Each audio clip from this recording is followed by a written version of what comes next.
رسول اللہ صلی اللہ علیہ وسلم کا طریقہ کار، آپ کی تعلیم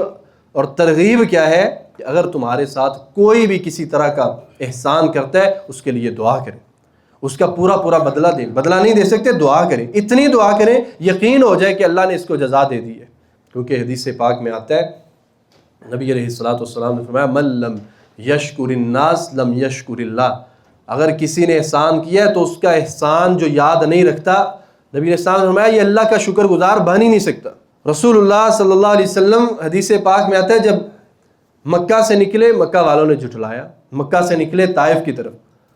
اب طائف والوں نے کیا سلوک کیا، اور جب وہاں سے دوبارہ مکہ کی طرف آئے، اور جب وہاں سے ایک بڑا لمبا واقعہ ہے، رسول اللہ صلی اللہ علیہ وسلم نے سیدہ عائشہ رضی اللہ تعالی عنہا نے جب احد کے مقام کے اوپر دیکھا تھا نا کہ آپ کے مبارک رخساروں کے اندر اور سر مبارک کے اندر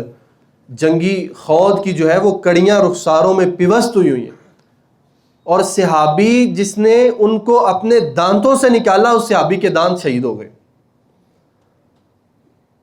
لہو بہہ رہا ہے۔ سیدہ خدیجہ رضی اللہ عنہا نے سوال کیا تھا کہ یا رسول اللہ اس سے بڑی تکلیف تو کوئی اور نہیں آئی ہوگی آپ کو، آپ نے فرمایا اس سے زیادہ سخت تکلیف آئی تھی، کون سی؟ جب طائف والوں نے ظلم کیا، اور اس واقعے کی آخری لائن کیا تھی؟ آپ نے فرمایا کہ جب میں بے ہوش ہو کر گر پڑا وہ مجھے پھر بھی مار رہے تھے، اور جب مجھے ہوش آئی پھر جدھر کو میرا رخ ہوا میں وہاں کو میں چل پڑا۔ اور جب وہاں سے رسول اللہ صلی اللہ علیہ وسلم مکہ المکرمہ میں داخل ہوئے، ایک شخص تھا جس کا نام مطعم بن عدی تھا، نبی علیہ الصلوۃ والسلام کو کوئی پناہ دینے کے لیے تیار نہیں تھا۔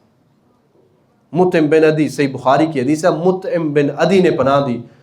اور پھر اس کے کئی سال بعد جا کر تقریباً 8 9 10 سے 11 سال بعد جا کر مکہ فتح ہوتا ہے،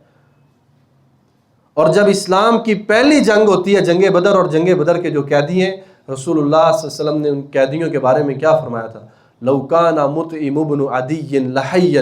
ثم کلمنی فی ہؤلاء النتنا لترکتم، اگر آج مطعم بن عدی جس نے مجھے اس وقت پناہ دی تھی،